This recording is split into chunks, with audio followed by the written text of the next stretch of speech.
de la serie Estratos, donde estamos entrevistando a personas intelectuales, abogados, activistas, opositores, etcétera, que hayan tenido una carrera, digamos, de unos 20 años en adelante, y de quien esperamos que podamos, digo yo, aprender un poco y sacar un poco de conclusiones. Hoy tengo el placer de tener a Reinaldo Escobar, alguien que no necesita mucha presentación, pero que ha sido una de las figuras que ha llevado distintos proyectos y ha llevado, hablar de tu vida es como hablar un poco de forma paralela de todo lo que ha ido sucediendo en la historia del activismo, del periodismo independiente, y bueno, nada. Por suerte hay más viejos. Por suerte los hay más viejos, oye, siempre quitando soledad. No, pero creo que ha sido un honor para nosotros que nos hayan dado una entrevista y bueno, vamos, yo quiero empezar que tú te presentes ante la gente que está viéndonos, un poco haciendo una historia de cómo tú pasas, porque tú empezaste como periodista, entre comillas, oficialista, es decir, trabajabas para un periódico oficial del gobierno. ¿Qué fue la gota que colmó ese vaso? ¿Cómo tú haces esa transición al periodismo independiente o a la vida de activista? Bueno, mi nombre es Reinaldo Escobar, tengo mi segundo nombre, no tiene nada que ver conmigo porque es Reinaldo Marcial, pero bueno, me presento, por eso lo digo, porque mi correo electrónico es reinaldomarcial.escobar. ¿De dónde sacó ese Marcial? ¿No? Ninguna marcialidad. Y yo empecé esta historia del periodismo gracias a que yo me gradué en la Escuela de Periodismo de la Universidad de La Habana en la promoción que terminó el curso en el año 70-71. Ya allí, desde allí, yo diría que empecé a portarme mal, como dice Tania, que cuántos años llevo portándose mal, ya casi llevo 50 años portándome mal, porque fui del grupo de personas que fueron expulgados de la universidad por acusados de tener problemas ideológicos. Sí, mis problemas ideológicos se identificaron en ese momento como tener autosuficiencia, ser inmaduro, hablar más de la cuenta, y una cosa que me llamó mucho la atención, que no vino a hacerse realidad hasta muchos años después, es que me acusaban de tener tendencia a la literatura. Y eso está por escrito, las acusaciones que nos hicieron en aquel momento. Y un grupo de personas salimos sancionados de ahí, y yo logré que esa sanción se convirtiera en que me mandaran a trabajar como periodista a una institución que se llamaba entonces la Columna Juvenil del Centenario, que es el antecesor del Ejército Juvenil del Trabajo. Y como yo soy camagüeyano, ahí perfecto, me mandaron a trabajar al Estado Mayor de la Columna Juvenil del Centenario en Camagüey, donde me estaba con mi familia y yo me sentí bastante cómodo ahí. La sanción era por un año, pero estuve año y medio cumpliendo con eso. Al salir de ahí, parece que se produjo un hueco grande en la revista Cuba Internacional, que es una publicación de la agencia Prensa Latina, y me ubicaron en la revista Cuba. Un lugar donde tuve el enorme placer de compartir con gente tan talentosa como Raúl Rivero, Liceo Alberto, y mucha gente más, fotógrafos como Iván Caña, personas inolvidables, Antonio Conte, Agenor Martí, grandes del periodismo cubano, con los cuales aprendí muchísimo ahí. Y como dijo Norberto Fuentes un día, que también estaba en este equipo, para definir lo que hacíamos en la revista Cuba, dijo, a nosotros nos pagan por dorar la pintura. Y así fue.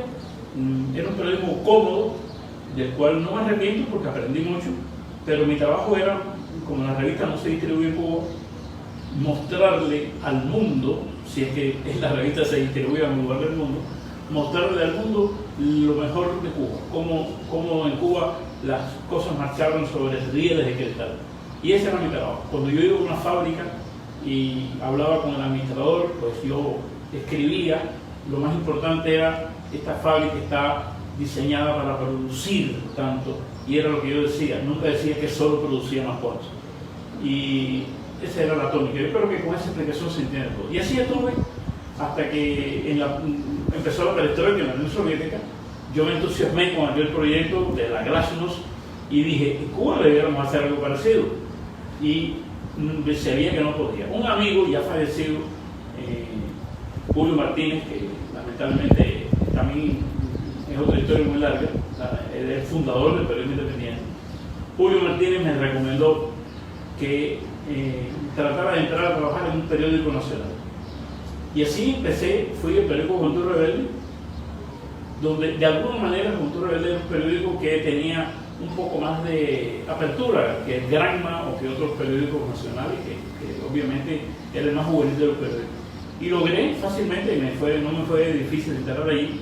Recuerdo que el director de este periódico, un señor muy simpático que lo conocíamos como Cheito, excelente persona, yo le dije, él me quería poner en la página del Domingo, donde estaba Padura, donde varias gente de firma, ¿no? Y era un periodismo cómodo. Yo le dije, no, si yo me fui a la revista Cuba porque estoy aburrido de hacer eso. Yo vine aquí a buscarme problemas. Y Cheito me dijo, yo estoy loco por tener periodistas que se quieren buscar problemas. Lo que pasa es que los problemas que yo me quería buscar no eran los mismos que Cheito quería que yo me buscara. Por ejemplo, Cheito quería que yo hablara sobre la indisciplina social y yo quería hablar sobre la falta de libertades. Y de esa manera enteré el periódico Juventud Rebelde, donde duré 1 año y 6 meses. Una pregunta, ¿tú en esa época entonces creías que desde dentro se podían cambiar las cosas? No es que yo creía que desde dentro se pudieran cambiar las cosas, es que yo dije, voy a tratar de que las cosas se cambien desde dentro.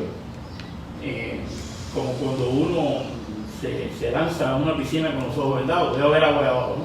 Y así más o menos. Y allí empecé a tener el privilegio de tener una columna los martes, una columna de opinión. Creo que fui el periodista que inauguró en Juventud Rebelde una columna de opinión con la foto. Eso, si se busca para atrás, creo que la primera foto con columna de opinión es la mía.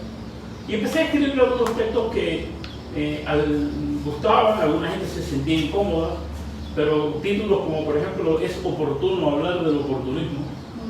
Nadie nunca en Cuba, en ningún órgano de prensa, había tocado el tema del oportunismo como problema.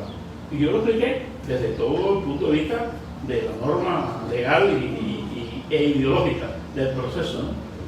Decía que yo propiciaba el optimismo de los inconformes. Es decir, esa es una línea así. ¿Y tú te autocensurabas estando en esa revista? No, yo no es que yo me autocensurara, yo sabía hasta dónde podía llegar. Y yo lo que quería que se publicaran esas cosas. Eso es una excelente pregunta. Porque la autocensura a veces es por miedo, pero a veces es por querer hacer las cosas, porque salven las cosas. ¿Y qué valor tú le das a eso? Porque, por ejemplo, hay gente que dice, bueno, si no lo puedo poner como quiero, siempre hay esa tensión, ¿no? Sí, yo una vez escribí, discúlpame, siempre que me hacen una pregunta me remito a lo que he escrito, claro, porque todo lo tengo aquí, tarjeteado, ¿no? Es un texto que publiqué sobre una galería de arte aquí que querían cerrar, que no querían abrir, y entonces escribí un texto sobre los espacios, ¿no? La estrategia del espacio. Y yo terminaba ese texto diciendo que un trampolín es ese lugar donde uno se coloca para lanzarse a la piscina, no para quedarse saltando sobre él. Y creo que ese es el ejemplo que yo digo. Bueno, sí, yo tengo que cuidar el espacio, pero si para cuidar el espacio tengo que renunciar a hacer lo que vine a hacer en este espacio, entonces, ¿qué hago con cuidarlo, no? Es para que el que censura pueda decir, mira, estamos dando un espacio. No. Y bueno, ese fue el dilema que tuve en ese tiempo, hasta que lamentablemente en septiembre del año 88 escribí un texto que se llamaba Es muy fácil prohibir, donde me refería a la prohibición que existía en ese momento en las escuelas, todavía es así, pero no tanto, de que los varones llevaran el pelo largo a la escuela. El tema del pelo largo fue un tema donde nadie tocaba en la prensa cubana ese tema, y este artículo lo tocaba. Fue bastante polémico, recibimos miles de cartas de directores de escuela protestando, el Ministerio de Educación protestó, todo el mundo protestó. Y fue tanta la protesta que el director del periódico Cheito, persona que respeto mucho, me dijo, Reinaldo, para fin de año vas a escribir el texto de Juventud Rebelde sobre el 38 aniversario del triunfo de la revolución. 30 aniversario del triunfo de la revolución, en el año diciembre del 88. Y yo escribí un texto que se llamaba 30 años después de qué se quejan los jóvenes en Cuba. Y ahí me botaron del periódico. Ya era demasiado. Y entonces me quedé sin trabajo. fui ubicado en la Biblioteca Nacional, donde estuve ahí. Es como el depósito para Sí, todo. exactamente, ahí estuvo el poeta Eliseo Diego, estuvo muchas personas que han pasado por ahí, Cintia Vitier, mucha gente ha pasado por la Biblioteca Nacional, y ahí conocí gente maravillosa y mucha gente joven con lo que yo contactaba en ese lugar. Y de ahí me fui porque cuando el Congreso del Partido se hizo, el cuarto Congreso del Partido Comunista, año 91, se hizo una especie de plataforma de discusión donde cada cual tenía que decir lo que quería decir, y hubo gente que se lo creyó en serio y hubo gente que llegó ahí en esa asamblea y planteó el tema de la libertad de los presos políticos. Y bueno, en ese momento pues yo dije algo que molestó mucho, ¿no? Que era que los cargos políticos y gubernamentales debían tener un tiempo de limitación, incluido el cargo que tenía hoy el señor Fidel Castro. Decirle que ahí en aquel momento era una herejía. Ya hoy me hicieron caso, pero tuvo que pasar mucho tiempo para eso. El asunto es que se hizo un meeting de repudio en la biblioteca. Cuando los que habíamos participado ahí, al terminar el Congreso del Partido, pedimos que se hiciera otra asamblea. ¿O tú eres el partido? No, era la reunión de todos los trabajadores. Eso. O sea, pero pedimos que se hiciera una asamblea de trabajadores para discutir los acuerdos que hizo el Congreso, que no se congeniaban con lo que nosotros queríamos. Y ahí se hizo un meeting de repudio para votarnos a todos de la biblioteca. Finalmente nos dijeron que no iban a dar un conteo de protección. Yo no acepté el conteo de protección y me fui. Me hace otra pregunta. ¿Tú siempre viste las cosas como un teatro? En el sentido, por ejemplo, a lo mejor esa persona que se paró y creyó en ese proceso, que dijeron, digan lo que ustedes piensen, y fue, digamos, con esa ingenuidad o ese creer. Sí, es que... ¿Tú siempre... Sí, tengo cierta tendencia a ser performático. Incluso he tenido contacto con el teatro, he actuado con el grupo La Colmena, tuve una actuación especial que algún día te contaré. Fui fundador de un grupo de teatro que después devino en La Colmenita. Eso es una historia muy interesante. La primera obra que hizo La Colmenita, que hizo el team, fue una obra escrita por mí que se llamaba El Pinocho de La Colmenita, que era hecho con los muchachos del barrio, pero bueno, eso es una historia que es más larga. Y exactamente. Y recuerdo en este día que un colega de la biblioteca, Rolando Díaz, que tiene el mismo nombre de cineasta, pero no es cineasta, dijo, yo quiero decir aquí, y empezó a decir cosas una de la otra, y de repente dio la palabra y dije esta frase que es totalmente teatróloga. Dije, la libertad es sumamente contagiosa, no puedo quedarme callado. Y empecé a decir todo lo que me dio la gana. Y de ahí me tuve que ir, y entonces sí me quedé en la calle. ¿Y ahí tú le pediste otras revistas, trabajo? Bueno, la primera vez que yo pedí un trabajo como periodista, después de haber sido sacado del periódico Verde, fue en la estación de Radio Canadá, que tenía un programa que se llamaba Planeta 7, Séptimo Planeta, una cosa de esas más ecológico. Y una amiga que trabajaba allí me propuso que fuera allí, que ahí fuera abierto. Y yo hice 2 o 3 programas, guiones de programa, lo presenté. La directora de la emisora le encantó, todo estaba muy bien. Y el día que estoy hablando con la directora de eso, hay una muchacha, periodista también, que le dice a la directora, delante de mí, dice, ¿y tú vas a entrar a Reinaldo Escobar aquí a Radio Ciudad de La Habana? Y pues, claro, me plancharon. Me plancharon. Yo hacía trabajo como freelance. He publicado en periódicos en Alemania, en Suiza, en España. Como periodista, hay un concepto, periodista independiente y freelance son 2 conceptos distintos. ¿Eso sería uno o no? El freelance es el individuo que tiene un contrato o no con periódicos que no pertenece a la plantilla de ese diario, pero colabora con él y le pagan por su trabajo, porque aunque la gente no lo crea, esto es un trabajo que se remunera mal o bien. Este es un tema que me encantaría tocar después, para que no sea culpa tuya preguntarme, sino que se me ocurrió a mí. Entonces, periodista independiente es tan independiente, los primeros periodistas independientes en Cuba, estoy hablando de la época de cuando Raúl Rivero abrió el espacio, año 89, 90.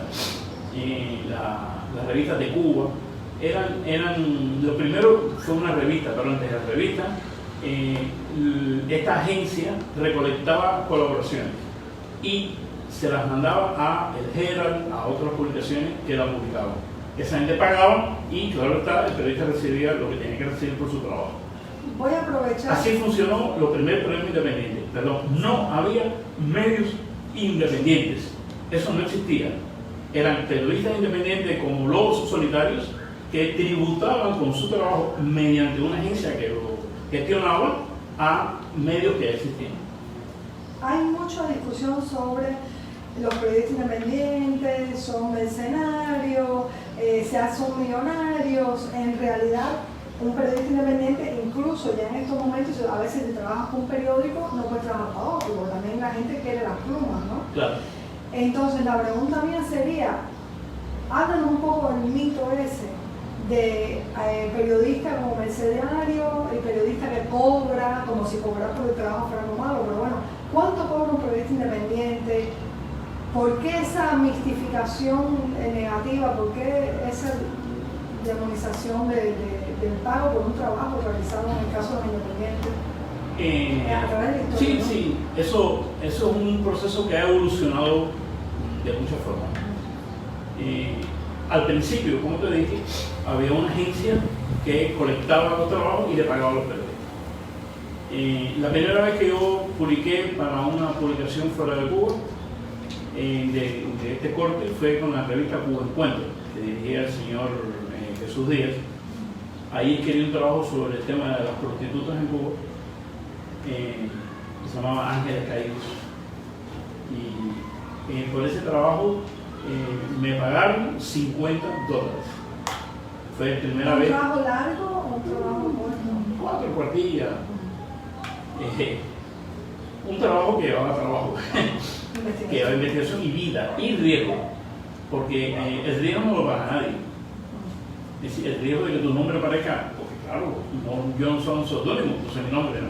Está en el número 4 de la revista Cuba Encuentro, ahí lo puedes buscar. Y me acuerdo mi amigo Raúl Rivero, una persona que fue compañero mío en la universidad, y después estuvimos juntos en la revista Cuba, y después fue periodista independiente. Siempre me decía, oye, ¿por qué no empiezas a trabajar con nosotros? Y yo decía, es que yo soy independiente de los independientes. Quería tener ese prurito de no estar en ninguna organización, por desconfianza y por bobería mía, por no decir otra palabra. ¿Y qué pasa? Los primeros medios independientes están fuera de Cuba. Hablo de Cuba Encuentro, que después se convierte en Diario de Cuba, hablo de Cubanet, y ya más avanzado, otros medios como ADN, que eso es ya, como dicen, del otro día. El trabajo de periodista independiente es, aparte de un trabajo riesgoso, es un trabajo muy mal pagado. Y es mal pagado porque cuando los medios que están haciendo este trabajo no tienen fondos suficientes, entonces tienen que pagarle por un artículo. Normalmente no hay sueldos, normalmente el periodista no tiene una asignación mensual. Yo no conozco a nadie que tenga una asignación mensual. Quizás alguien que viva allá afuera y que trabaja como editor. Bueno, el que es editor, que está en una plantilla como editor y cobra, no sé lo que cobra ni me interesa, porque en cada país el salario tiene una distinción. Pero un periodista independiente en Cuba, que lo que puede cobrar por un texto está entre mínimo 15, máximo 30 CUC. Así que es poco dinero. Y la persona tendría que tener una continuidad de trabajo para al mes tener, digamos, 150 CUC. Y 150 CUC no es una fortuna, es mucho más de lo que gana un ingeniero, de lo que gana un médico, de lo que gana un funcionario, pero no es una fortuna. ¿Y por qué tú crees que ha funcionado ese mito que han puesto de que los periodistas independientes son...? Ha funcionado porque el gobierno cubano tiene el monopolio de los medios de difusión y es capaz de lanzar una matriz de opinión que es seguida por todo el mundo. Obviamente, si un día se tomara la decisión de que va a haber un día a la semana en el que los periodistas independientes y los activistas o opositores puedan tener un espacio en la mesa redonda, hasta ese día llegaría a ese monopolio. Sería muy interesante que dijeran, bueno, los últimos viernes de cada mes, la mesa redonda es con los opositores. Y entonces ahí tendríamos a Manuel Cuesta, tendríamos a Rodiles, tendríamos a Roberto Valdés, tendríamos a Eloy Sánchez, tendríamos a Tania Bruguera y tendríamos a todas aquellas personas que son activistas, que tienen una cosa que decir, pero como la gente no puede llegar a ellos como llegan por los medios, todo el mundo sabe que la gente se entera de lo que publican los periodistas independientes porque tienen acceso a Internet. Y ese es otro tema. La llegada de Internet aquí rompió de alguna manera el monopolio de los medios de difusión oficiales, pero no quiere decir que haya sustituido la materia de opinión que pueden dar los medios oficiales. Cuando a mí una persona me dice, se han perdido valores en Cuba, digo, ¿por culpa de quién? El gobierno cubano tiene el monopolio de los medios de difusión, el aparato de la cultura y además de eso, todo lo que tenga que ver con la educación. Es decir, nadie me puede... Y la vida pública, los espacios públicos, ¿no? Entonces, alguien me va a decir a mí que lo que transmite Radio Martí le ha echado a perder al Estado el trabajo de formación de individuos. Eso es absoluto. No, eso ha ido cambiando también, porque ya yo creo que hemos llegado, digamos, a un momento de cierta madurez del periodismo independiente y de más acceso, ¿no? Sí. Ya la gente a veces circula más, digamos... Ya en el año 1900, en el año 2000, muy poca gente tenía un teléfono. Incluso solo en el 2008, cuando el señor Raúl Castro, el general presidente, toma la decisión de permitir que los cubanos tengan un teléfono móvil, eso fue en el 2008. Y los primeros que tuvieron un teléfono móvil, antes de eso, lo tenían escondido. No podían sacarlo a la luz pública porque... No, pero pues, usted empezó con la telefonía móvil. La telefonía móvil fue una herramienta de transmisión de información a través de los SMS, de llamadas. ¿Tú crees que el periodismo independiente ha heredado un poco esa técnica que usa el periodismo oficialista, digamos, lo que es como usar el periodismo como una manera de relaciones públicas? Sí, puede ser, pero no tan intensamente como eso, porque ocurre que los medios de difusión oficiales tienen una verticalidad que no tiene el periodismo independiente. Pero han habido últimamente en las redes una discusión sobre periodistas que han hecho críticas a opositores y activistas, y ha habido algo bastante interesante que para mí es una de las primeras veces que veo esto, que es como desde la misma posición, digamos, activista o política, opositora, criticando abiertamente a otros proyectos o acciones concretas. Lo que más se ha estado criticando son actitudes. Hay una tendencia a criticar actitudes, no proyectos con nombre y personas. También se critican personas. Hay colegas de la sociedad civil que se especializan en criticar a los demás, que son especialistas en eso y en descalificar cualquier proyecto que no sea el suyo. Pero bueno, yo no estoy aquí para descalificarlos a ellos. Pero sé que hay proyectos que se esmeran en descalificar a lo que hacen los otros. Sí, pero yo no lo vi, lo que salió últimamente en las redes, en las discusiones que ha habido, no las veo tanto como para descalificar, sino un poco, es decir, mucha gente pensaba que el periodismo independiente iba a ser la plataforma para brillar. Hay una editorial de Cubanet, cuyo título yo estoy 100% de acuerdo, que dice: el periodismo independiente no puede ser el gran de la producción. Eso yo creo... Explícame cómo se puede hacer eso. Bueno, lo que ocurre es que con el tiempo se han ido perfilando los roles. Y no es lo mismo el rol de un activista que está luchando por que se respeten los derechos de la comunidad LGBTI, etc. O un activista que está luchando por que se respete a los animales. O un activista que está planteando algo relacionado al ornato público. Hay gente que está protestando por lo que pasó en la calle G con los adoquines, no se llama adoquines, se llama otra forma, pero bueno, adoquines, no me acuerdo el nombre. Y esa persona no tiene que ver con la oposición. Están en las redes sociales, son un eslabón perdido entre el periodismo independiente y el activismo. Gracias a esa persona se tumbó el muro de la calle 70. Gracias a esa persona se va a restablecer el césped de la calle G. Y no fue la oposición ni fue el activismo. Entonces, no, eso es un activismo. Sí, pero no el activismo con nombre, quiero decir, no el activismo ya como conocido, es un activismo personal, un activismo sin organización, espontáneo. Atención. Los que conocen la historia de Cuba saben que en los años 68, 1868, salió un libro de Ramón Roa que se llamaba A pie y descalzo. Fue muy criticado por José Martí porque se estimulaba la lucha, era una crítica a lo que se había hecho en la guerra del 68.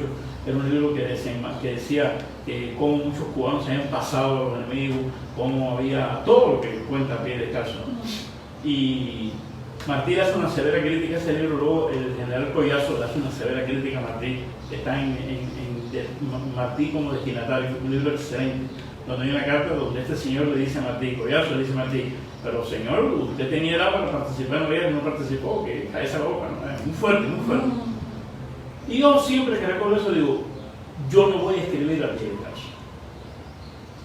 Siempre decimos, y eso lo comparto con Johnny Sánchez, mi compañera de trabajo y mi compañera de la vida, que las flechas que tengo en mi carcaj son para dispararlas en una sola dirección. Y esa dirección es contra lo que nosotros interpretamos la dictadura que nos oprime, el sistema que no funciona.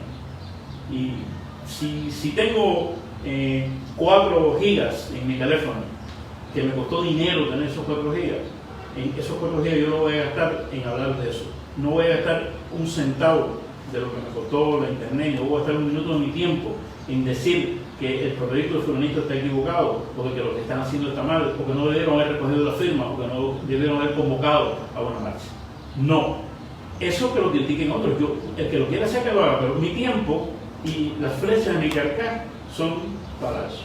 Respeto lo que lo haga, pero no lo hacemos. Volviendo un poco al periodismo, ¿tú crees que en el periodismo independiente existen editores o existen correctores? Bueno, en el periodismo independiente, que no es homogéneo, no se puede decir algo, de lo único que se puede decir en general del periodismo independiente es que es independiente. Y aún eso puede estar en discusión. Porque claro, puede estar sujeto a intereses económicos o partidistas o de otra índole. Yo creo que hay colaboradores del periodismo independiente que tienen el coraje de estar en un lugar complicado, que se atreven a hacer una foto en medio de un incendio, de un derrumbe, de una golpiza, pero que, como diría Pastorín, no pueden poner una palabra detrás de la otra. No saben escribir. Y hay otros que saben escribir, pero cuando escriben se tiran de la boba andando, ¿no?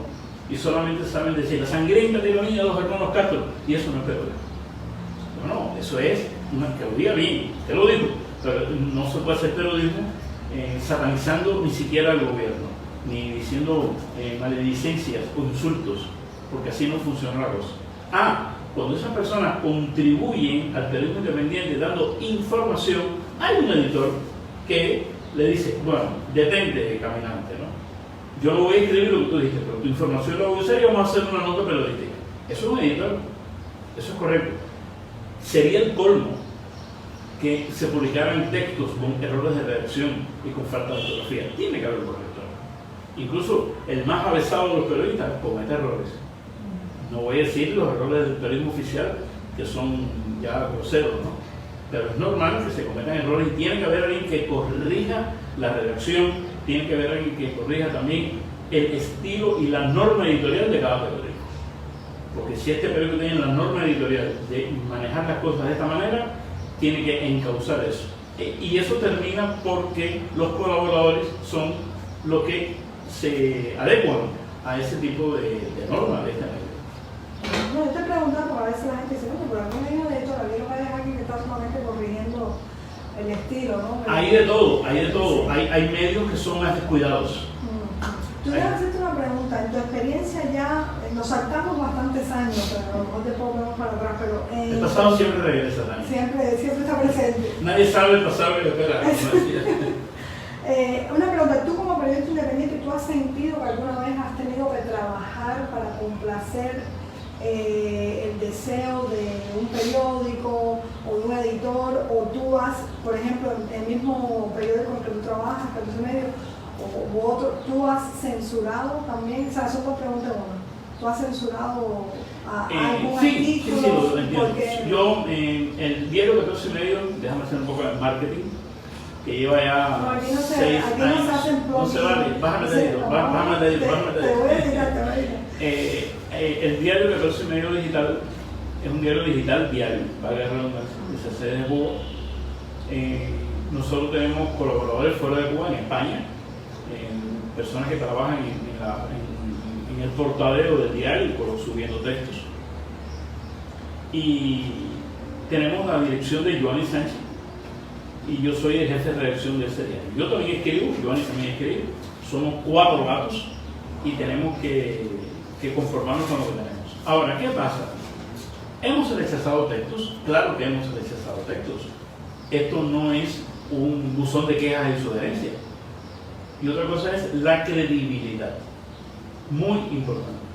El teléfono de nuestra casa, que no voy a decir en público, está anotado en casi todos los calabozos del cárcel de este país, especialmente en las celdas de castigo. Y nosotros, es raro la semana que no recibimos 2, 3 llamadas de personas que se identifican como, mire, usted es Reinaldo Escobar o usted es Joanny Sánchez. Sí, mire, le hablo aquí de la cárcel combinado tal. Yo llamo para denunciar que, y esto que voy a decir a continuación es un ejemplo, yo llamo para denunciar que el recluso Robertico González fue golpeado por el capitán Juan Pérez y le arrancaron una oreja de un culatazo. Bueno, señores, yo no sé quién me está hablando. Yo no sé si el que me está hablando es un provocador, si es una persona que está simulando eso para que nosotros cometamos el error de contar algo falso. Entonces, así mire, yo puedo tramitar su queja con amigos que se dedican a los derechos humanos, pero es decir, yo le paso esa información a otro que le puede ser útil, pero yo no voy a publicar una nota sobre eso. En la época de la Primavera Negra, Adolfo Fernández Sainz, que estaba entre los presos, que era amigo nuestro y que estaba preso ahí donde debía haber estado yo, y estaba él, yo no estaba por casualidad. Él llamaba a esta casa por teléfono y era la voz de Adolfo, la que yo conozco, una persona en la que yo creo y yo confío. Oye, Ricardo, quiero denunciar esto. Entonces eso se puede publicar. Pongo esa distancia. Aquí vienen personas a decir, yo vengo a denunciar que en donde yo trabajo hay una enorme corrupción y se están robando esto y lo otro. Y digo, bueno, ¿puedo citar tu nombre? Y dice, no, porque me voy a buscar un problema. No, como tú quieres que yo voy a... Entonces, esas son fórmulas de censura, ¿no? que funcionan. Y también, cuando una persona escribe sobre un tema que ya hemos hablado demasiado, dice, no, tu trabajo no nos interesa.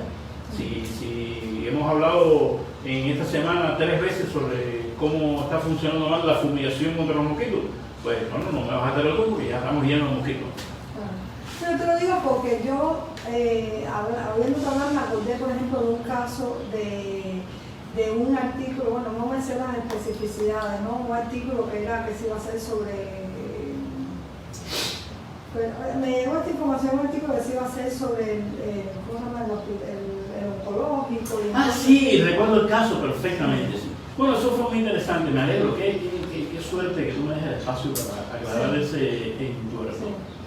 Ocurre que una persona, amiga nuestra, nos pone en contacto con otra persona que tiene la información que los pacientes que son portadores de VIH no están recibiendo el tratamiento adecuado en el hospital oncológico. Una vez que nos dicen eso, dice, bueno, y tenemos que hablar con esos pacientes, ¿no? El asunto está que esos pacientes nunca aparecieron. ¿Por qué desaparecieron? No, es que no aparecieron. Cuando uno iba a buscarlos no estaban. Y cuando estaba ahí no querían hablar. Entonces, como que las víctimas de los denunciados nunca quisieron dar su nombre para decir, sí, yo soy ese caso, no podemos hablar de ello en tercera persona por alguien que dice, a él le está pasando eso.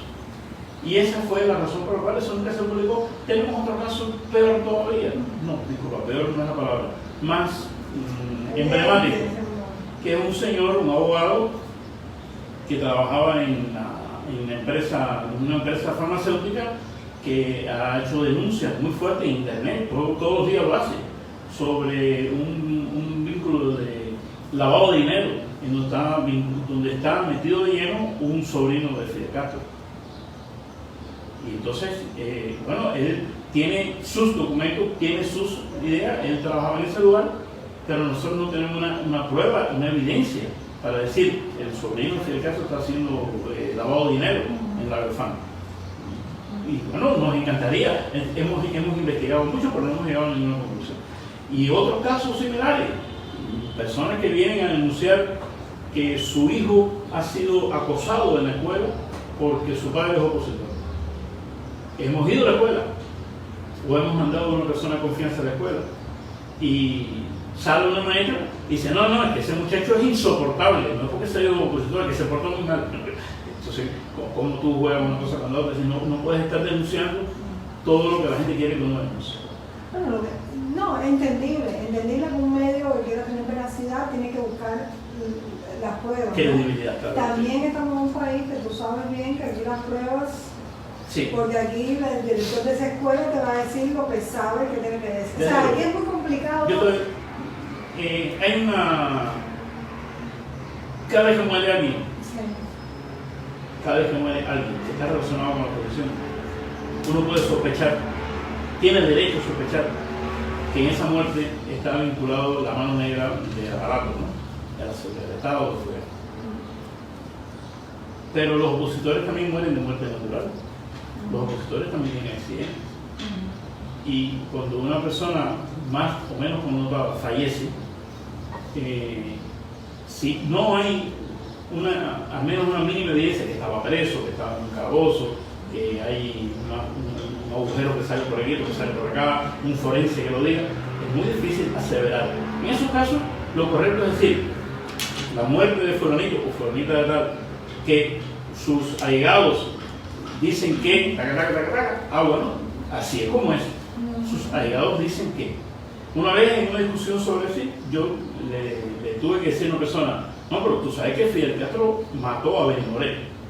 Y dice, no, chico, Benny Moré murió de cáncer, ¿tú no sabes que esta gente son unos asesinos? Es decir, claro, que estas personas sean o no unos asesinos no quiere decir que hayan matado a toda Cuba, a todos los muertos de Cuba, ¿no? Y eso es muy peligroso. Primero, porque uno puede incurrir en una falsa denuncia que estás echando la culpa a un inocente de algo. Por mucha culpa que tenga una persona, si no comete un acto y no hay una prueba de eso, un medio no debe de lanzarse a una acusación. Eso me trae otra pregunta. ¿Cómo es el uso de la fuente en el periodismo independiente? Porque muchas veces uno lee artículos del periodismo independiente y claro, la gente tiene miedo sacar su nombre, claro. A veces dicen anónimo, así, ¿cómo se usa la fuente? Bueno, yo tengo la impresión, y es una cosa con la que en 14 y medio estamos siempre luchando, de nunca inventar un testimonio, jamás inventar un testimonio y luego decir, personas que no quisieron ser identificadas dijeron que dos puntos y esto se inventa esa persona. Eso es algo que no se hace. Y se está haciendo, lamentablemente. Solo cuando de verdad sabemos que hay una fuente real, es decir, sabemos que este médico estuvo en Brasil y que regresó de Brasil, y él me dice, yo te voy a contar cómo fue la cosa allí, yo te voy a decir a ti cómo era el acoso de los jefes con las mujeres, yo te voy a contar a ti cómo era la represión y el control que tienen sobre nosotros, que tienen nuestros pasados. No me lo cuenta todo, pero no vas a decir mi nombre. Bueno, está bien, pero me lo está contando una persona que yo sé que estuvo allí. Entonces uno puede contarlo y decir que no se quiso identificar. Pero es algo de lo que no se puede abusar. En un momento como esto, surge el término de la ética del periodista. Por ejemplo, voy a poner un ejemplo breve. Hay un tren cerca de nuestra casa. en la terminal de tren de Tulipán, que viaja a Mariel. Ese tren desde que se inauguró era para los trabajadores de Mariel. Uno no podía como civil, ¿no? Como normal viajar ahí. Pero no lo sabíamos, no teníamos la certidumbre de eso. ¿Cómo averiguarlo? Bueno, yo llamé por teléfono, Reinaldo Escobar, llamó por teléfono a la terminal de tren, quería hablar con el jefe de turno. Y ahora viene la pregunta, si yo le digo a este señor, le habla Reinaldo Escobar del diario digital 14 y medio, queremos saber si es cierto o no. Ese señor me colgué el teléfono y no me contesta, y yo quiero saber. ¿Qué le dije yo? Y me disculpan, voy a quedar como un mentiroso aquí ante la cámara. Le dije, oigan amigo, yo soy de un club de abuelo aquí de Luyamoy, queremos hacer una expedición al Mariel. ¿Es verdad que el tren ese va para Mariel? Y dijo, no, abuelo, no, el tren es para los trabajadores más. Ah, gracias, mijito. Eso fue el teléfono. Y es que, a ver, ¿cómo tú juzgas eso? Es una falta de ética mía esa. Es un problema ético que crea uno. Pero yo obtuve la información de una manera legítima, porque este que está aquí es abuelo, aunque no tenga un club de abuelo, y mañana mismo fue un club de abuelo para ir a Mariel y ya está la cosa. ¿Bien? Y luego que yo tengo la información como persona, como ciudadano que tiene derecho a llamar a una estación de tren para saber si el tren está saliendo o no, puedo utilizarlo como periodista. Lo que yo no puedo hacer es llamar por teléfono a la empresa eléctrica, hacerme pasar por periodista de Tribuna de La Habana y preguntarle que si es verdad que va a haber apagón mañana. No, eso sí es una falta de ética. Yo hacerte una pregunta, tú tienes una historia, ¿sabes? Muy lejana, para decirlo Larga. Muy larga, y has visto desde muy cerca el desarrollo del periodismo independiente. Hazme una especie de análisis de esos comienzos, de dónde está el periodismo independiente ahora, que tú ves que es diferente, que ha cambiado, que se ha perdido. Para no gastar tanto tiempo en el pasado. Te diría que lo más interesante es lo que está pasando ahora. Hay diversos medios de periodismo independiente que tienen una tónica no contestataria frontal, que están haciendo periodismo y buen periodismo. Puedo hablar de periodismo de barrio, puedo hablar de Yucabay, puedo hablar del Estornudo, el Toque y otros que lamentablemente no me acuerdo, gente que se especializa en el deporte, hay gente que hace cosas de moda, de música, y están haciendo algo muy, muy bueno. ¿Qué pasa? Es independiente, porque es un grupo de locos que se pusieron a hacer eso, ¿no? Y lo están haciendo bien, con profesionalismo.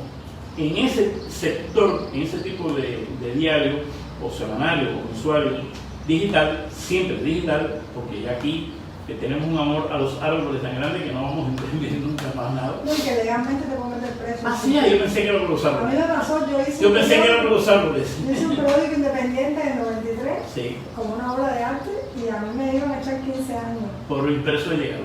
Por el mal uso de los recursos del Estado, en el cual incluía a los impresores, los señores que imprimían. Ya. Sí, los recursos del Estado no solamente era la tinta y papel, sino el hombre que imprimía. Bueno, así pasa. Entonces, ahora en estos medios nuevos hay mucha presencia de graduados de la Escuela de Facultad de Comunicación de la Universidad, tanto de La Habana como de Villa Clara, como de otras provincias. Los graduados universitarios eran totalmente ausentes del periodismo independiente hasta hace muy poco tiempo. Yo creo que tengo el placer de ser de los pocos graduados universitarios que empezó a trabajar en el periodismo independiente de los primeros, junto con Raúl Rivero, que era graduado universitario, Vázquez Portal, un grupo de gente que eran profesionales del periodismo y empezaron a hacer periodismo de otra manera. Pero el tema está en el que la presión que hace el gobierno contra el periodismo independiente es una presión que no es virtual, es real. Detiene a las personas, les retira el permiso de viajar, les impiden salir de su casa cuando hay algo que está pasando. Mi hija Luz Escobar, que trabaja con nosotros, ahí el otro día no la dejan salir porque pensaron que iba a ir a la manifestación que se convocó. Estamos viviendo la etapa del Minority Report. Sí, para decir, pensamos que va a ir, no te dejan salir. Y en casos más extremos, te confiscan, te quitan, te roban los medios de trabajo y te meten a un calabozo 2 días, como ha pasado ahora recientemente a un periodista de Diario Cuba, de Cubanet, de varios medios que han sido... Exactamente, gracias. Enrique, que ha sido brutal la represión. Me llama la atención una cosa. Tú estabas hablando un poco de que ahora la gente que está haciendo periodismo independiente, graduado, eso me pone un poco nervioso. Me recuerda el 349, me recuerda un poco la crítica que hace el gobierno, de que fulanito o menganito son independientes pero no tienen preparación, no está, es decir, me da un poco de miedo. Explícame un poco más esa, porque no sé si me explico, ¿no? Sí, te entiendo. Muchas veces se justifica el hecho de que no está graduado de algo o que no tiene la experiencia, y a veces uno no tiene experiencia y no tiene necesidad de hablar. Yo pienso que para ejercer el periodismo no es en lo más mínimo necesario haber pasado por una escuela que te forme como periodista. Pero reconozco que haber pasado por esa escuela es algo que favorece que ejerzas la profesión. Me alegro enormemente que cada día haya personas con mayor formación. La formación no solamente es la formación que se ha dado en las universidades. Aquí hay personas que han recibido formación en cursos que se han dado en embajadas, que se han dado fuera de Cuba y que se han dado en casas particulares como esta. Aquí nosotros hicimos una academia blogger que formó toda la primera blogósfera alternativa, aprendió a hacer las cosas, los primeros pininos con nosotros, que lo poco que podíamos saber se lo transmitíamos a ellos. Y eso es un acto de formación. Lo que sí no tiene sentido es que una persona que no sepa poner una palabra detrás de la otra quiera escribir. Tienes que aprender a escribir, tienes que aprender a redactar. No solamente ya sin falta de ortografía, a redactar. No estoy pidiendo elegancia en el lenguaje, estoy pidiendo formalidad, que sepa poner sujeto, verbo y predicado de una manera correcta, ¿no? Y lamentablemente eso es una formación que se tiene estudiando. Si algo se puede decir en este país es que las oportunidades para aprender han estado al alcance de casi todas las manos. Al alcance de casi todas las manos. No, estoy hablando de las oportunidades de aprender. Está en la biblioteca, están los libros. Tú puedes, no es el caso de que estés desamparado de aprendizaje. Yo creo que aquí este es un país que la instrucción, que no la educación, la instrucción ha estado bastante cercana. Al menos 12 grados puede tener cualquiera. Y ahí, aunque las escuelas sean malas, si te esfuerzas puedes aprender algo. Y si tienes vocación, puedes aprender. Ahora, no significa que el hecho de que yo me alegro de que haya gente con más formación incorporada al periodismo independiente, no significa que yo crea que haya que tener esa formación para hacerlo. Y creo que la acusación de usurpación de funciones, que es una acusación que hace el gobierno cubano ateniéndose a un punto, a un artículo del Código Penal. Ese artículo del Código Penal estaba pensado ¿para qué? Para que nadie se hiciera pasar por enfermero y le pusiera una inyección a alguien de forma indebida. O para que alguien diga que es barbero y deje la cabeza llena de cucaracha. Es decir, si no tiene información no puede ser. Pero no estaba pensado para emitir opiniones. Para emitir opiniones va a estar... y menos todavía. Porque hasta yo soy artista, fíjate. Ahí en esa misma tónica ha habido un fenómeno nuevo que es el de los influencers.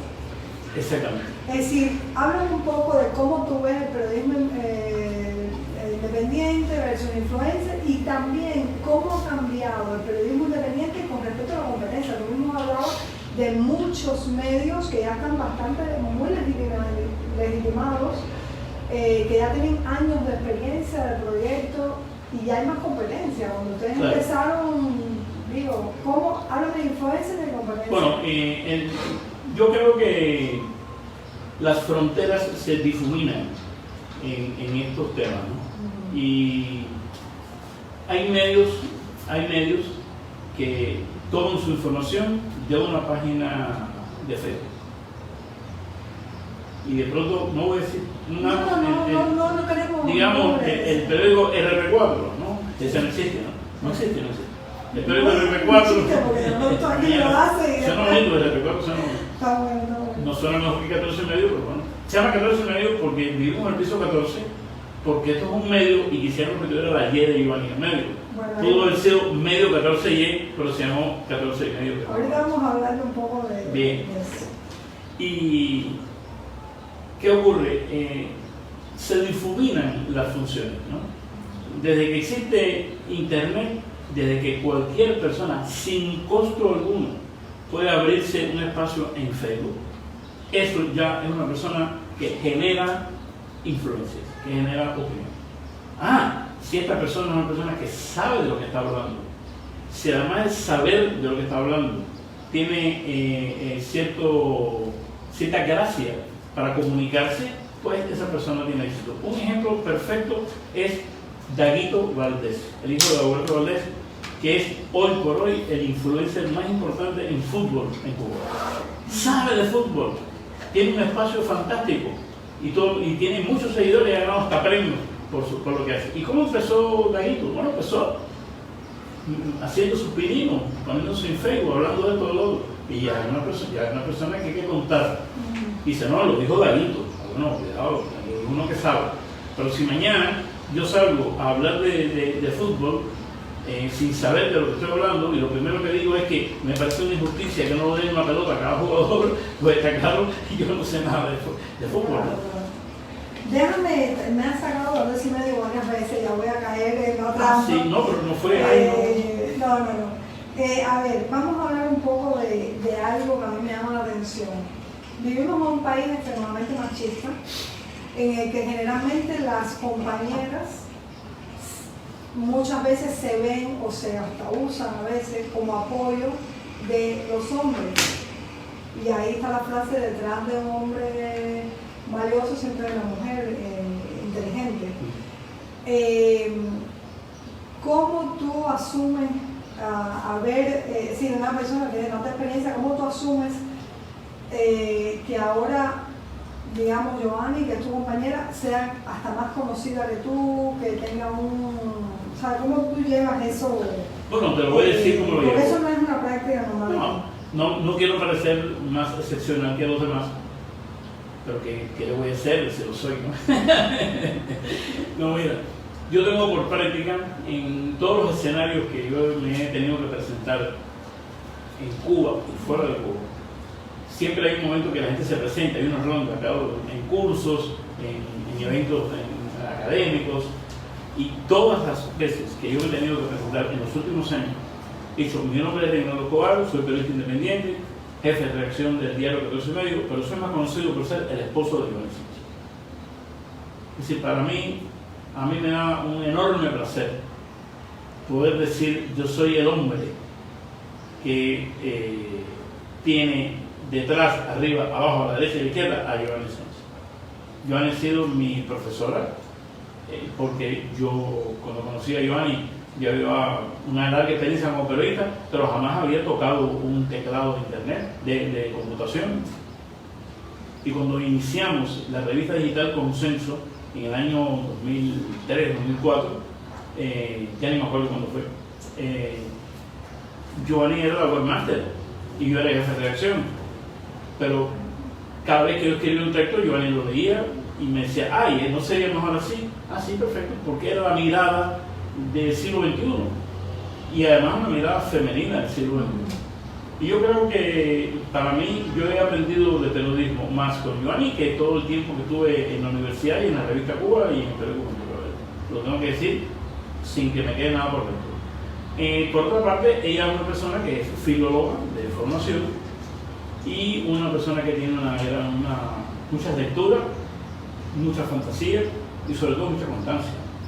Y sí, si tú le preguntaras a ella a lo mejor te dice que ha aprendido algo conmigo, que no ha sido a cocinar, por cierto. Déjame hacerte una pregunta un poco incómoda. Sí, al menos te doy el aviso. Sí. Cuando Giovanni fue elegida como vicepresidenta del CIP, ¿no? La Sociedad Interamericana de Prensa. Ajá. Hubo no es el CIP, sino la CIP. La CIP.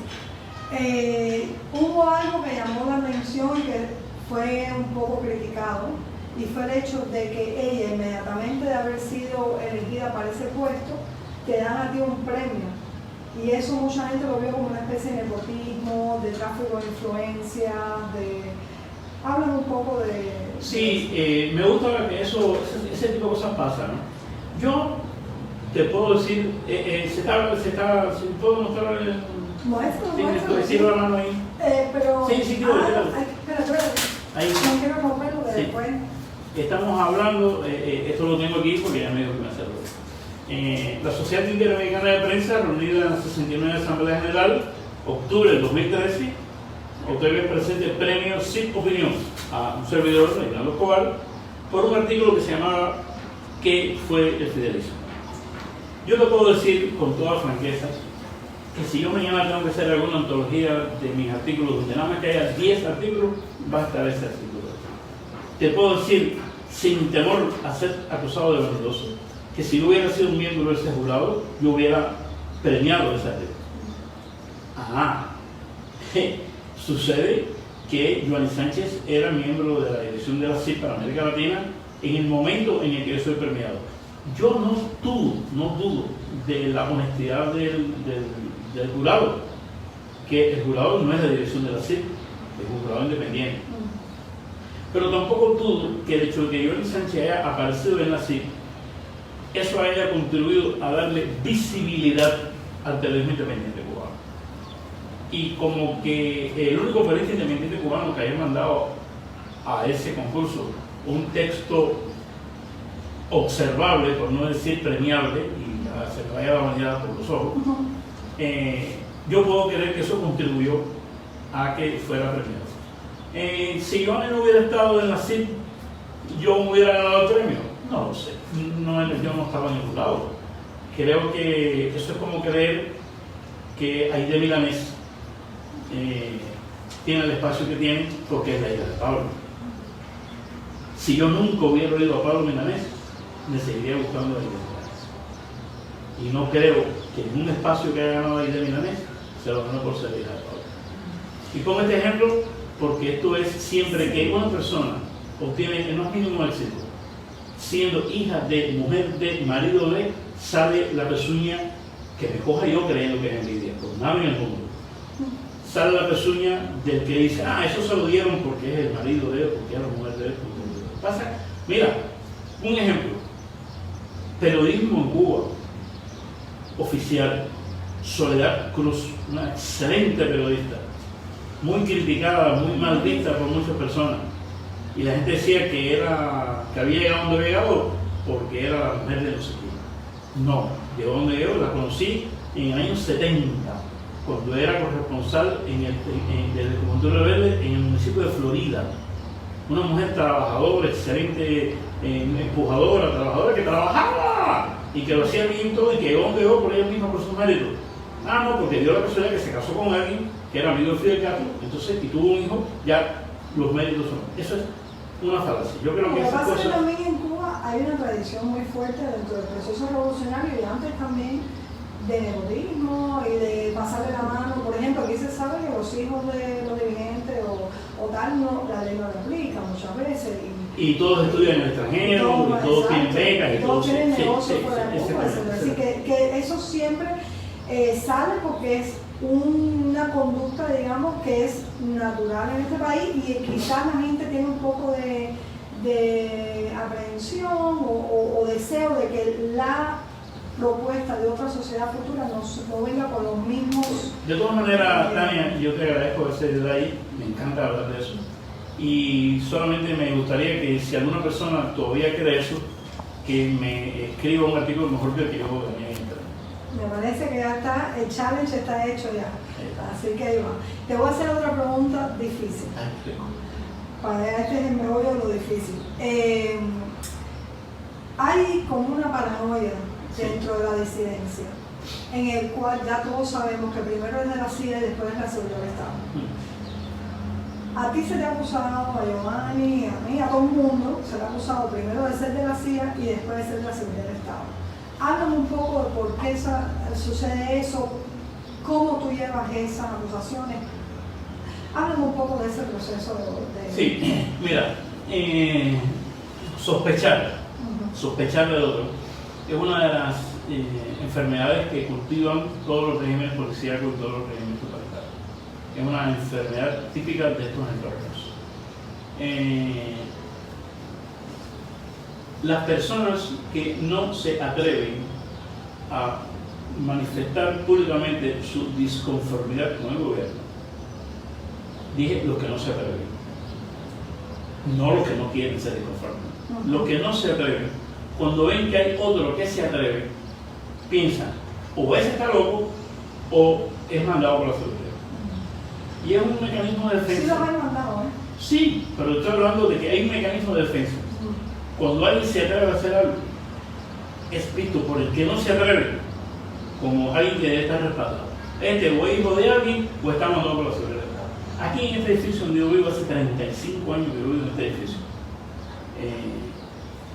Tengo, con una vista maravillosa. Gracias. Tengo amistades de hace 40 años, porque tuve 5 años en una microrrigada para poder tener este apartamento, que no me lo regalaron por chapar a nadie, me lo dieron por mi trabajo. Lo hice con mis manos, con estas mismas manos, y de tecleado. Y resulta que yo tengo colegas, amigos míos aquí, que me interpelan públicamente ante la gente. Me dice, algún día te veremos vestido de Rodrigo con grado de coronel, porque a mí nadie me hace creer que tú no eres de la seguridad del Estado. Y son personas que no les gusta este sistema, gente que está en contra del gobierno, pero que van a la plaza de 1 de mayo, aplauden todos los días donde quieren que aplaudir, y se comportan como los simuladores, que es la enfermedad nacional, simular para que no buscarte el problema. Entonces yo puedo, no voy a decir perdonar, porque a mí no me gusta ser el que perdona, ¿no? Eso es un poco fresco, pero yo entiendo perfectamente esta conducta, ¿no? Lo que sí no me gusta es el caso de personas que están dentro del entorno de la oposición o dentro del entorno del activismo y con tal de desacreditar a otro para rebajarle el perfil, y quizás una vez que le rebaja ese perfil puesto sobre él de pie, Lucas Masata, no la estrella que ilumina mata, sino su mediocridad, que me quedó eso. Esas personas, yo no entiendo que acusen a otro de la seguridad.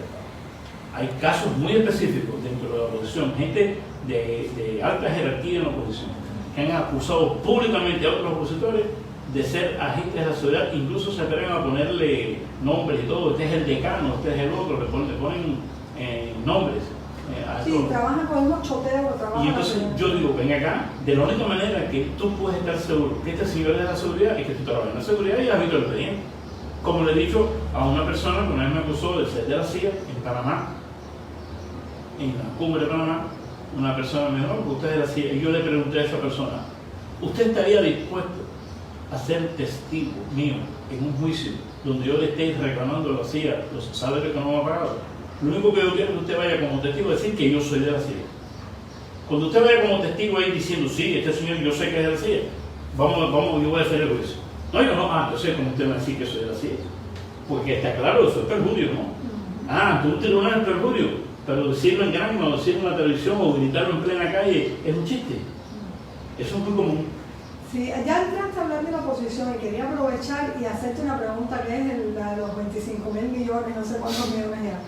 ¿Millones de personas? Millones de personas y de pesos y de todo, y de cookies, dólares. ¿Por qué la oposición no se une? Bueno, yo siempre cuando me hacen esa pregunta digo que la mayoría, la casi totalidad de los líderes de los grupos opositores luchan por la unidad, trabajan por la unidad y quieren la unidad. Lo que pasa es que quieren la unidad en torno a ellos. Es decir, creen que la unidad solo se logra cuando los demás vayan a anotarse en su espacio. Es lícito. ¿Qué ocurre? La oposición cubana. La oposición cubana no es homogénea. Dentro de la oposición cubana hay tendencias socialdemócratas, hay tendencias liberales, hay tendencias de democracia cristiana, hay tendencias de puro y duro anticastrismo sin tener una propuesta posterior. Hay de todo. Hay anexionismo, claro que hay anexionismo. En Cuba hoy hay más anexionistas que en el año 1902. En el año 1902 yo te digo que aquí en Cuba había 10 anexionistas, si acaso. Hoy hay muchos anexionistas. Y la culpa de que haya anexionistas es de cómo el gobierno ha destruido este país. No lo justifico, pero entiendo por qué hay anexionistas. Y entonces tú no puedes querer ni pretender que un anexionista y un socialdemócrata se unan en el mismo proyecto. O que un liberal y un demócrata cristiano vayan por el mismo camino. Cuando los esfuerzos que se han hecho para aunar a la oposición son esfuerzos no de organización, sino de proyectos. Aquí hubo un proyecto muy interesante, el día que hablé con Roberto Valdés, puedo hablar mucho de eso, que se llama Los 4 puntos de la sociedad civil cubana. Se logró en un momento que la inmensa mayoría de los opositores cubanos firmaran y estuvieran de acuerdo con que había 4 puntos en que todo el mundo estaba de acuerdo, que era la libertad de los presos políticos, el fin de la represión, el reconocimiento de la legitimidad de la sociedad civil y que Cuba firmara los pactos de derechos, etc. Esos eran los 4 puntos. Nadie estaba en contra de eso y por lo tanto, si nadie está en contra de eso, pues no, vamos a decir que en esto estamos de acuerdo. Y yo, cuando estábamos discutiendo ese tema, yo ponía este ejemplo. Si intentamos poner como 5.º punto que se elimine el aborto, ya no vamos a lograr la unidad. Por lo tanto, ese punto no puede estar. Si vamos a poner como 5.º punto que se apruebe el matrimonio entre personas del mismo sexo, ya no vamos a lograr la unidad. Si ponemos como 5.º punto, y así, hay muchos puntos que son defendibles. Por ejemplo, la devolución de propiedades. El tema de la devolución de propiedades confiscadas es un parteaguas. Hay personas que creen que todas las propiedades confiscadas deben ser devueltas a sus legítimos dueños. Y hay otros que dicen, no, eso no puede ser, eso sería un caos. Bien, esos son parteaguas. Por lo tanto, es imposible que personas o grupos que sean portadores de segmentos programáticos que no son compartidos por todos, no pueden unirse con los demás. Vamos a unirnos a defender estos 4 puntos, estos 5 puntos, 3 puntos, lo que sea. Si en algo está de acuerdo todo el mundo, si en algo puede estar de acuerdo todo el mundo, es con que libere a los presos políticos. Pero cuando tú estás en una mesa rodeado de opositores, discutiendo eso, salta uno y te dice, ¿y a quién tú le llamas presos políticos? A los que qué. Porque, por ejemplo, una persona que comete un delito, un político que comete un delito y va a la cárcel por delito común, no es un preso político, es un político preso. Y cuando a una persona le fabrican un caso común para llevarlo a la cárcel, no es un político, es un político injustamente preso, ¿no? Entonces, los matices son muy diversos. Sí, libertad para los presos políticos, sí, pero no me pongas en esa lista a los que han hecho terrorismo, porque el terrorismo no es político. Entonces, fíjate tú, en un punto en que todo el mundo está de acuerdo, hay divergencias. Es imposible. ¿Por qué ocurre esto? Esto ocurre porque durante 60 años las personas que discrepan del gobierno no han tenido la oportunidad de reunirse civilizada y pacíficamente en un lugar abierto, sin restricciones y sin miedo a que venga la policía y saque a la gente a patar de ahí para meterlo en una celuloso rompiendo grupos. O que hay un provocador. Bueno, eso se puede admitir también, que hay un provocador que te deje. Y la otra cosa es que la difusión de la programática también. Si las personas tuvieran... ¿Qué cosa? Si tú me preguntas, ¿y qué es un político opositor? Un político opositor es una persona que tiene una idea programática para llevar a cabo el éxito del país, para beneficiar a las personas. Que esa plataforma la comparte con un grupo de individuos que contribuyen a mejorarla. Y una vez que esa plataforma está mejorada y consensuada, la lanzan a un electorado que tiene derecho a votar para aprobarla o no tenerla en cuenta. ¿Eso ocurre en Cuba? No ocurre en Cuba porque en Cuba no hay políticos con plataforma para someter al electorado. Hay personas que tienen diferencias y que tienen plataforma, pero esa plataforma no puede ser difundida, no puede ser discutida y no pueden ser votadas. Esa, Sí, tenían como opinión. esa es la causa de la desunión. Ya vamos a 14:30. Hablando de oposición, 14:30. Ustedes sacaron, no sé si fue el primer año que hicieron 14:30, las personalidades del año. Desde el primer momento que hicimos un año. Y fue un poco hubo una controversia alrededor de el hecho que ustedes sacaron a Raúl Castro como una de las personalidades del año. Sí, entre las personalidades del año que hemos sacado nosotros, no tengo la lista completa, sería difícil. Sí, pero eso fue como la gente se Creo que hasta Tania Bruguera estaba en esa lista de un año no sacado. sé, pero yo sé que eso fue como impactante para la gente. Hemos sacado, no lo esperaban, ¿no? Sí, porque nosotros no hemos sacado los nombres de las personas que nos gustan, ni hemos sacado las fotos y nombres de las personas que nos parecen más bonitos o más interesantes o que hay que votar por ellos, sino hemos sacado los nombres de las personas que más se han destacado noticiosamente en ese año. Y si mal no recuerdo, Raúl Castro fue colocado ahí en el año que salió a decir que se iban a restablecer las relaciones con Estados Unidos. Es decir, el hombre que hizo un salto así, una pirueta política la más grande que se ha dado en Cuba, después que Fidel Castro aceptó el dólar en la economía cubana, que creo que fue el antecedente más grande de viraje. Y hemos tenido también a Miguel Díaz-Canel, hemos tenido a raperos, hemos tenido deportistas, hemos tenido de todo, artistas, y nuestro interés siempre ha sido en que sean personas que se han destacado noticiosamente en ese año. Este año, que terminará en 6 meses, desde luego vamos a tener la obligación de tener al doctor Durán entre los más destacados, sin discusión.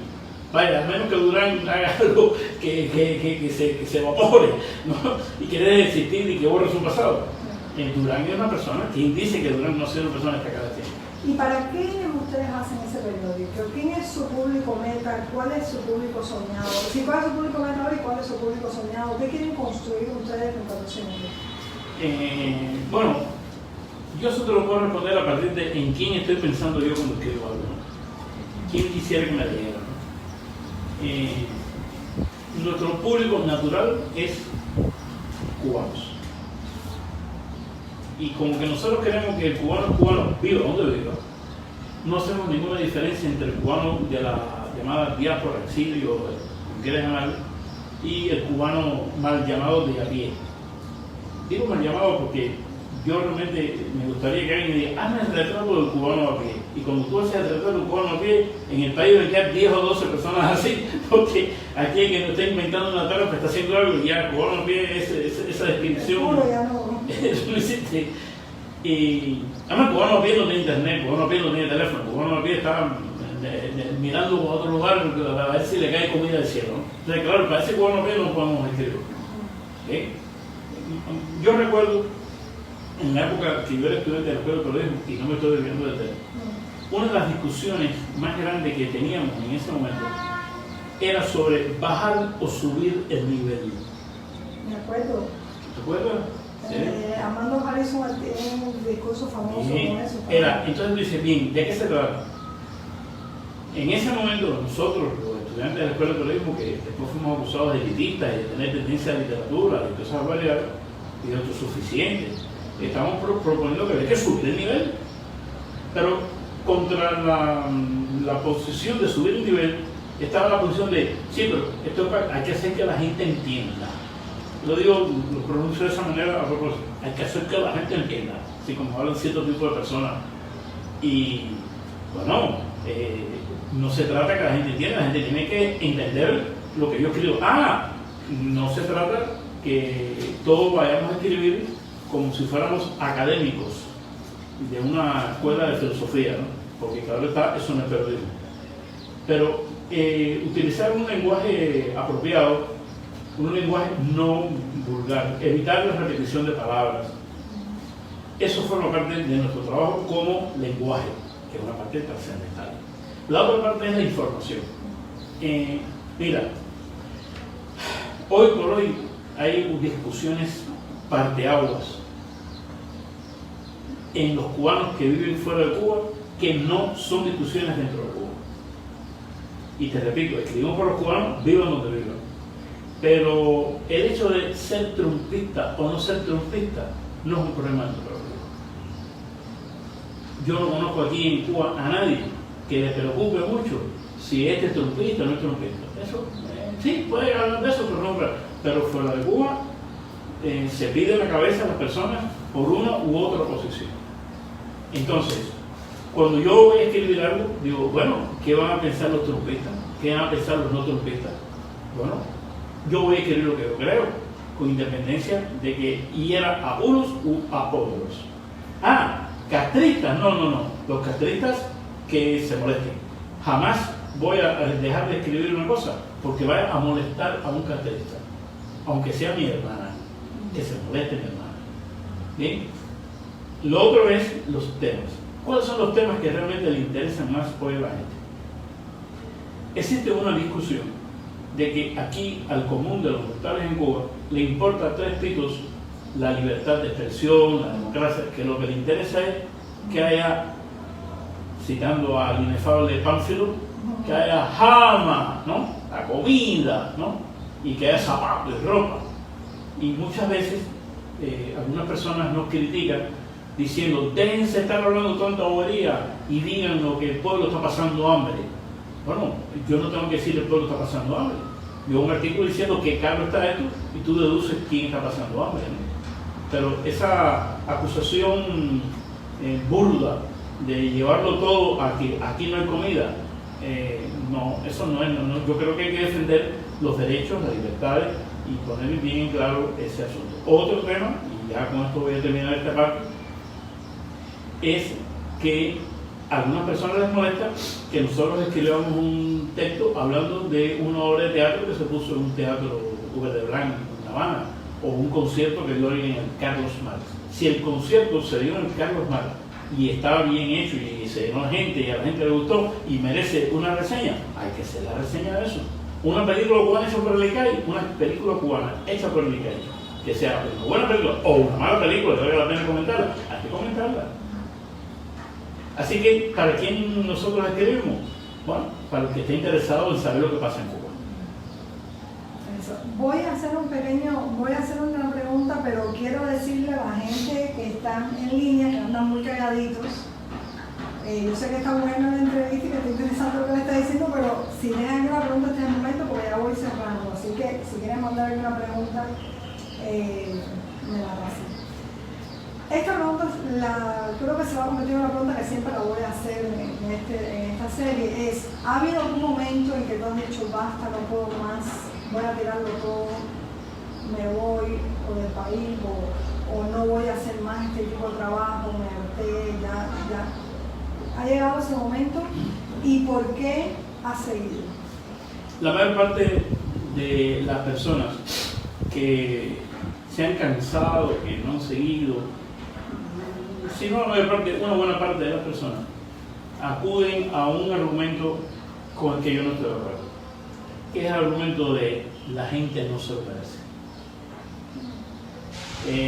La mamá de José Martí le escribió una carta una vez a su hijo diciéndole que el que nace para el Redentor termina crucificado y que la gente no merecía que se sacrificaran por ello.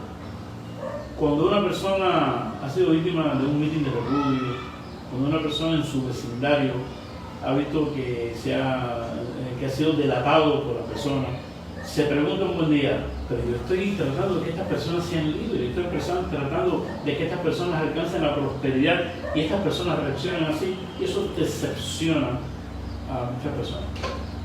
A mí, en lo personal, no me decepciona eso, porque yo comprendo por qué esas personas actúan así y tengo la impresión de que esas personas, hombres, mujeres, niños, viejos, son víctimas del sistema.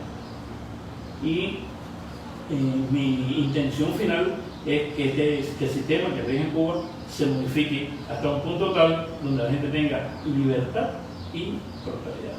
No palabritas, libertad y prosperidad. Para tener la prosperidad tiene que venir de economía y mercado, para que tenga libertad tiene que penalizar la discrepancia política, bueno, esto eso viene después, ¿no?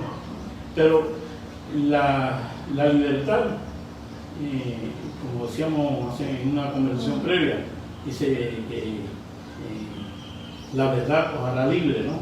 Y a mí me gusta decir, la libertad os hará verídicos. Cuando la gente sea libre no tendrá que fingir, no tendrá que simular y no tendrá que delatar a su vecino. Entonces, esta es la medicina.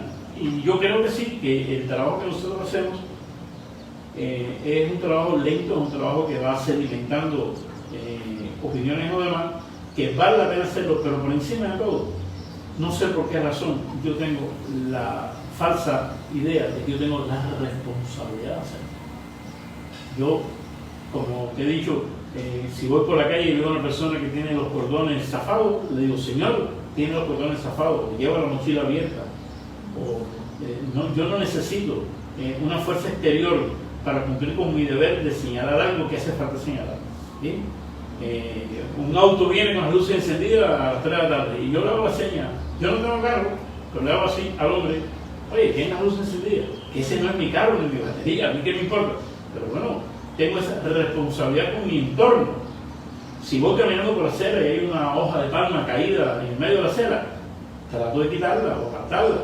Y esa sensación de pertenencia, de que este es mi país, que yo nací aquí, mis ancestros son de aquí, yo tengo una responsabilidad con esto, es lo que me va a seguir, con independencia de que sirva o no sirva, de que sea mal visto o no. Eso no me... De ahí viene también esa disciplina que tienen ustedes, tanto tú como Joan. Bueno, la disciplina viene por Joan, que es la que me manda a mí, la que me manda aquí, la que me exige que haga las cosas bien. Si fuera por mí me quedaba a dormir más tarde. Nosotros nos levantamos todos los días entre 5 y media y 6 de la mañana. Todos los días. Y trabajamos mucho. Y es un trabajo que nos da mucha alegría hacer, de verdad. Hay una frase que se repite mucho, la satisfacción del deber cumplido. Bueno, esa frase que se dice muchas veces, por decirla, de verdad te puedo decir que cada vez que pasa un día, nosotros tenemos la satisfacción de que hicimos lo que teníamos que hacer ese día. Y si acaso nos quedamos con la inconformidad de que hubiéramos podido hacer un poquito más o haberlo hecho mejor. Pero ¿para qué uno vive? Uno no vive para comer y para respirar, uno vive para hacer algo, uno vive para dejar una huella. Tengo un amigo ya fallecido, que era un psicólogo, más bien psiquiatra, el primer psiquiatra particular, privado e independiente que yo conocí en Cuba. Y este hombre decía, el objetivo mío es poner un cuño con mi nombre a cada minuto. Cada minuto que pasa tiene que verse un cuño con mi nombre. Hacerse sentir, dejar una huella. Yo creo que eso forma parte de la característica del ser humano. Ponemos una pregunta de alguien, Abel, no puedo ver, Marti, no puedo ver el apellido. Abel Prieto. No creo que usted le llama así. Abelito, Abel desde Costa Rica nos manda una pregunta de ¿cómo defines el sistema político cubano y qué futuro le ves a ese sistema? El sistema político cubano puede ser definido de muchas formas. Hay quien lo define como un sistema simplemente totalitario, pero eso va con el estilo de gobernar. Socialista no es. Y no es que yo quiera decir que el socialismo es tan bueno que no merece ser comparado con lo que pasa aquí, es que no es socialista. Porque para que fuera socialista, los trabajadores tendrían que tener una mayor participación en las decisiones de la producción, tendría que haber una mayor participación de la ciudadanía en la toma de decisiones, en la democracia, que no existe. Es decir, esto no es un sistema socialista. Yo creo, y no está mal, que se ha acuñado un término que es tautológico, ¿no? Que es el término castrismo. Estamos viviendo en un sistema castrista. Últimamente se ha acuñado el término de tardocastrismo para utilizar este castrismo sin Fidel Castro. Bueno, ese artículo que se llamaba ¿qué fue el fidelismo? Lo explica muy bien, pero lamentablemente el término está mal dado.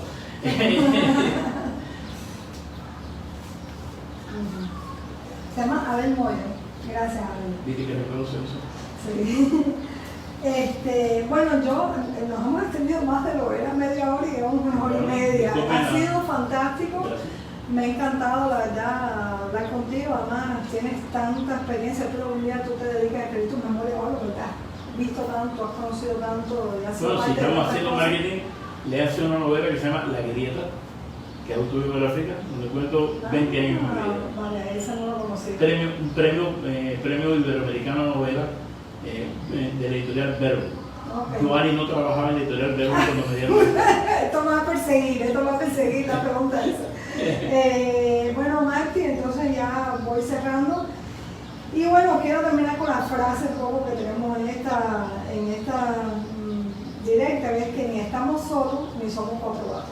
Muchas gracias. Gracias a ti. Hasta luego, gracias a los que nos vieron.